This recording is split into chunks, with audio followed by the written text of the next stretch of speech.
دیکھیے 3 پرابلمز ایسے ہیں انسانی تمدن کے جن کا کوئی حل انسان نہیں کر سکتا. سب سے پہلا مسئلہ، سب سے پرانا مسئلہ، ابدی مسئلہ ہمیشہ سے ہے جب سے انسان ہے. عورت اور مرد کے حقوق و اختیارات میں کیا تقسیم ہونی چاہیے؟ آپ کو معلوم ہے افراط و تفریط. یا تو عورت کو ملکیت بنا دیا گیا، جیسے بھیڑ بکری جو ہے آپ کے کھوٹے سے باندھ رکھی ہے، ایسے ایک عورت بھی باندھی ہوئی ہے. وہ آپ کی ملکیت ہے، اس کے کوئی حقوق نہیں ہے، اس کا کوئی لیگل سٹیٹس نہیں، اس کا کوئی تشخص نہیں، کوئی ہے ہی نہیں. یا وہ انتہا ہوگی اور یا وہ انتہا ہے جو آج آ گئی ہے، بالکل مرد کے شانہ بشانہ. ساری تخلیقی مصلحتوں کو چھوڑا، ساری جو بھی انسان کی جو انیٹومیکل جو بھی ڈفرنسز ہیں ان کو چھوڑا، جو سائیکولوجیکل فرق ہے ان کی تخلیق میں اس کو بھی ایک جیسے برابر. نہیں، قطعاً نہیں. ان دونوں کے درمیان کیا توازن ہے؟ یا وہ لونڈی بن گئی، بھیڑ بکری کی طرح کی ملکیت بن گئی، اس کا کوئی حق نہیں، اس کا کوئی لیگل سٹیٹس نہیں، اس کے والدین نے جہاں چاہا شادی کر دی، اس کی مرضی پوچھنے کا کوئی سوال ہی نہیں، جس کے چاہا حوالے کر دیا. وہ آج جو چل رہی ہے ونی کی رسم، وہ عورت کا کیا اختیار اس کے اندر، اس بچیوں کا کیا اختیار ہے؟ وہ 1.5 سال کی ایک بچی بھی دے دی گئی ہے. انا للہ و انا الیہ راجعون. جو چاہے کریں. یہ تو ایک انتہا ہے. دوسری انتہا بالکل برابر. نتیجہ کیا نکلا ہے بالکل برابر میں؟ خاندانی نظام برباد ہو گیا، اس لیے کہ ایک ادارے کے 2 سربراہ برابر اختیار والے نہیں ہو سکتے. کسی محکمے کے 2 ڈائریکٹر ہو سکتے ہیں،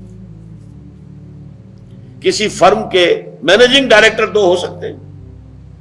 ڈائریکٹر 10 بنا لیں آپ، مینیجنگ ڈائریکٹر 1 ہوگا. کسی فرم کا چیئرمین 1 ہوگا، 2 نہیں ہو سکتے.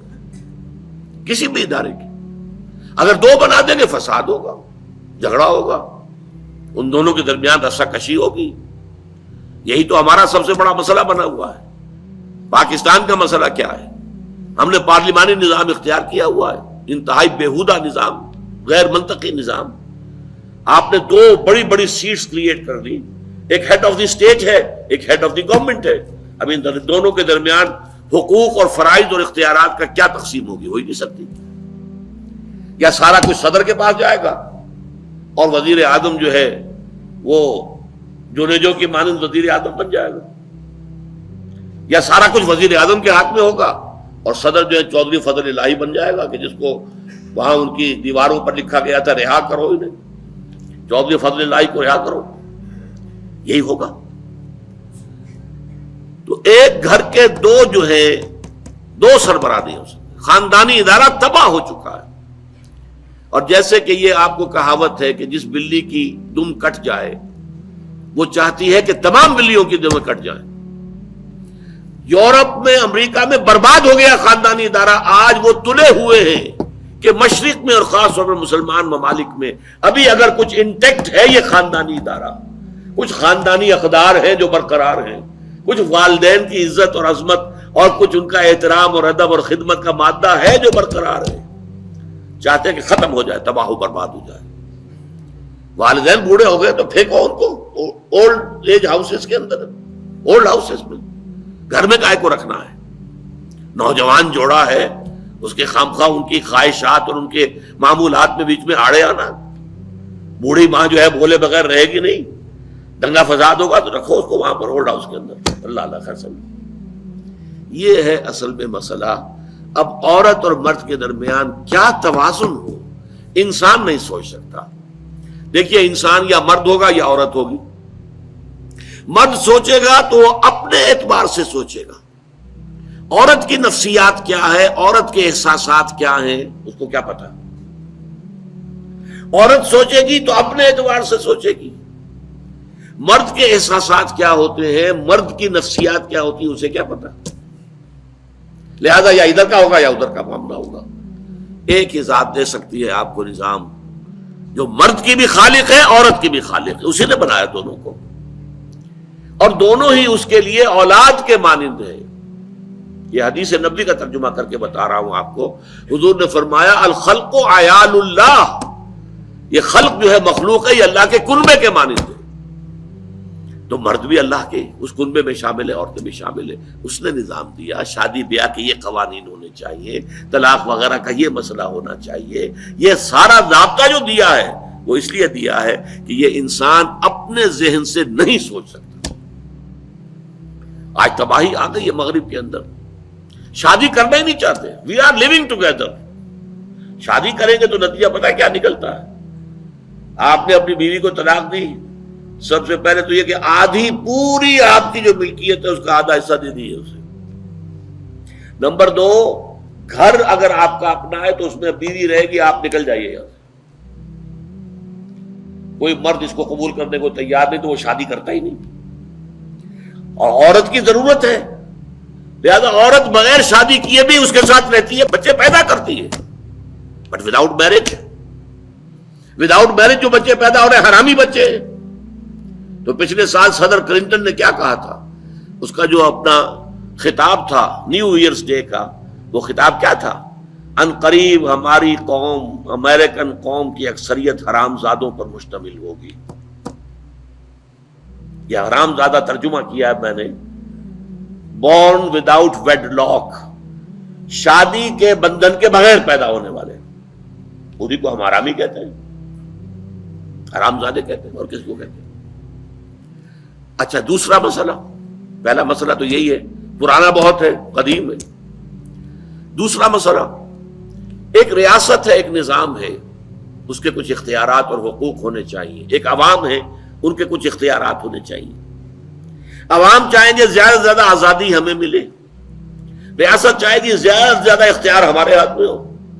اب جو کچھ ہو رہا ہے ترمیمات کے ضمن میں کیا ہو رہا ہے؟ ایک طرف جو ہے مشرف صاحب چاہتے ہیں زیادہ سے زیادہ اور طویل سے طویل میرا دور اقتدار ہو اور اختیارات جو ہے میرے ہاتھ میں آ جائے، گھنٹہ گھر بن جاؤں میں فیصلہ بات کر. ساری کوشش ان کی ہے. اور یہ ARD وغیرہ کیا کر رہی ہیں کہ نہیں، حقوق عوام کے ہاتھ میں آنے چاہیے. اب اس میں بھی توازن کیا ہو؟ یا ٹوٹلیٹیرین سٹیٹ وجود میں آ جاتی ہے جو رشیا میں تھی، USSR میں تھی، عوام کے کوئی حقوق نہیں، no freedom of speech, no freedom of association. نہ تم اپنے خیالات کا اظہار کر سکتے ہو، نہ تم کو جماعت بنا سکتے ہو. یہ نظام تھا. کام کرو، ویجز لو، بس اللہ اللہ خرچ اللہ. حیوانوں کی طرح پر کہ صرف راتب دے دیا جائے گا، باقی تمہیں کوئی تمہاری ایکسپریشن، کوئی اپنے خیالات کا اظہار، کوئی فریڈم آف ایسوسیشن نہیں. امریکہ دوسری انتہا پر، مادر پدر آزاد. 2 مرد شادی کرنا چاہتے کر لیں، ایک مرد بیوی ہو جائے گا اور ایک مرد شوہر ہو جائے گا. لیگلی قانون کے نزدیک ریکگنائزڈ ہوگا. ایک آزادی کی وہ انتہا ہے. گیز، ہومو سیکشولز، وہ وہاں جلوس نکالتے ہیں، بڑے ٹھاٹ سے نعرے لگاتے ہوئے گزرتے ہیں. وہ ہنستے ہیں، ہم لوگوں پر ہنستے ہیں، یہ پاگل لوگ ہیں یہ جو اس کو ہومو سیکشولیٹی کو بری شے سمجھتے ہیں. اور نیو یارک کا جو میئر ہے وہ لیڈ کرتا ہے پروفیشن. کیوں کرتا ہے؟ اسے اگلا بھی الیکشن لڑنا ہے اور گیز کے ووٹس بہت ہیں. اس سے اندازہ کیجئے کہ کتنی پرسنٹیج وہاں گیز کی ہو چکی ہے، ہومو سیکشولز کی. یہاں تک کہ طے کر دیا گیا ہے مذہبی میدان میں بھی گیز کو اجازت ہے، وہ پادری بن سکتے ہیں. گیز ہیں، ہومو سیکشولز ہیں، فطرت کے خلاف کام. کیا وہ آزادی ہے؟ تو کہاں ہے بیلنس؟ انسانی ذہن کے لیے ناممکن ہے اس بیلنس کا تلاش کرنا. نمبر 3، سرمایہ اور محنت. پروڈکشن جو بھی ہوتی ہے 2 چیزوں سے ہوگی. سرمایہ دار تھا، اس نے کارخانہ لگایا ہے، اتنے کروڑ روپے لگا دیے ہیں، یہ کیا ہے، وہ کیا ہے، یہ سرمایہ ہے. لیکن وہ کیا کر لے گا اکیلا؟ 10,000 آدمی کام کر رہا ہے، لیبر ہے. اب جو کچھ بھی بن رہا ہے، جو پروڈکٹ بن رہا ہے اور جو اس سے آمدنی ہو رہی ہے، اس میں دونوں کے حصہ ہے، لیبر کا بھی حصہ ہے اور سرمایہ کا بھی حصہ ہے. لیکن منافع میں کتنا حصہ سرمایہ کا ہوگا، کتنا لیبر کا ہوگا، کون طے کرے گا؟ یا تو سرمایہ داری بن جائے گی، سب میں تو آپ کو 10 روپے دے سکتا ہوں ڈیلی ویج، منظور ہے تو کام کیجئے ورنہ چاہیے دفع ہو جائے گی. اور بہت سے آپ کے بھائی موجود ہیں جو 10 روپے پر کام کرنے کے لیے تیار ہو جائیں گے. ساری دولت سمٹ کر جا رہی ہے کارخانے دار کے ہاتھ میں. کیپٹلزم جو کیپٹل ہے، جو سرمایہ ہے، اصل جو ہے دولت اسی کی طرف، روپے کو روپیہ کھینچتا ہے، پیسے کو پیسہ کھینچتا ہے. لہذا امریکہ میں آپ کو ایسے لوگ مل جائیں گے جنہیں اپنی دولت کا اندازہ نہیں ہے کہ کتنی دولت ان کے پاس ہے. بلینز آف ڈالر کا ایک ایک چیک لکھ سکتے ہیں، اور یہودی ہے وہ. دوسری طرف امریکہ میں آپ کو گھیٹوز مل جائیں گے، گھیٹوز. اور ایک ہی جزیرہ ہے مینہٹن، کوئی 11 میل لمبا ہے، چوڑائی کہیں 2-3 میل ہے، کہیں ذرا زیادہ ہے. اس کے ساؤتھ میں جہاں یہ 2 بڑے بلڈنگیں کھڑی تھی جو گرائی ہیں، جو بھی تھے دہشت گرد، یہاں پر یہ اس کا ریچسٹ حصہ ہے.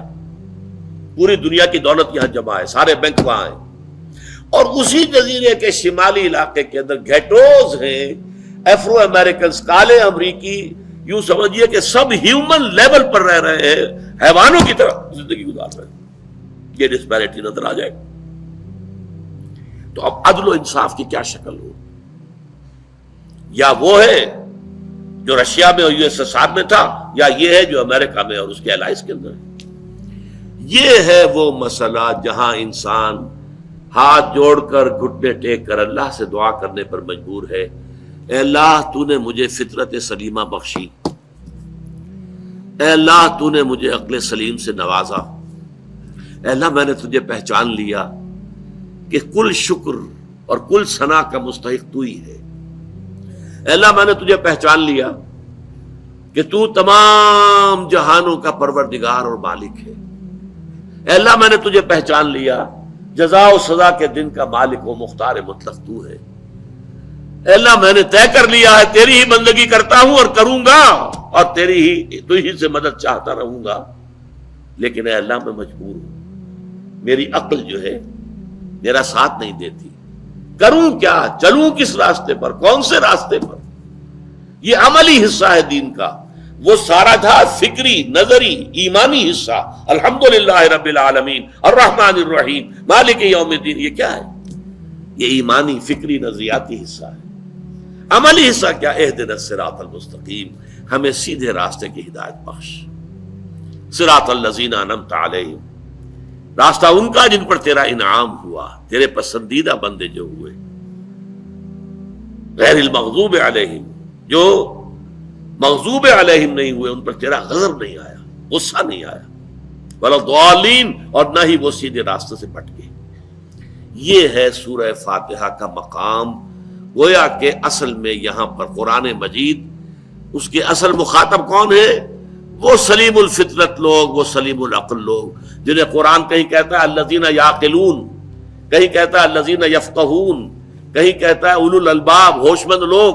یہ وہ لوگ ہیں کہ قرآن مجید اصل میں ان سے مخاطب ہے. اور وہ خود سفر طے کر کے اللہ کی ذات تک، معرفت خداوندی تک تو پہنچ گئے ہیں، لیکن اب عملی زندگی کے اندر رہنمائی کے لیے درخواست کر رہے ہیں اہدنا الصراط المستقیم صراط الذین انعمت علیہم غیر المغضوب علیہم ولا الضالین. یہی وجہ ہے کہ فوراً سورہ بقرہ شروع ہوتی ہے الف لام میم ذالک الکتاب لا ریب فیہ ھدی للمتقین. یہ ہدایت ہم تمہیں دے رہے ہیں. یہ قرآن جواب ہے اس دعا کا اہدنا الصراط المستقیم